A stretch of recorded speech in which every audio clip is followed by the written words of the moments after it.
theolojia ni kwamba inamwandaa mwanafunzi kutoa majibu sahihi kwa maswali mbalimbali katika ulimwengu wa sasa. Elimu ya theolojia ni muhimu kwa afya ya kanisa. Elimu ya theolojia haipo kwa ajili ya mtu kujionyesha.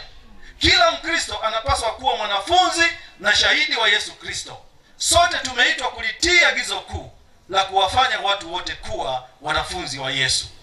Kuna kauli mbiu ya zamani isemayo katika maeneo ya theolojia, inasema hivi: elimu ya theolojia ni kitovu cha Ukristo.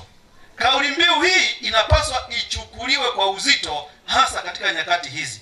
Kauli mbiu hii inamaanisha kuwa kama ambavyo chuo cha Biblia kilivyo, ndivyo ambavyo kanisa lilivyo na litakavyokuwa. Shule ya Biblia au chuo cha Biblia huamua mwelekeo wa kanisa la siku zijazo.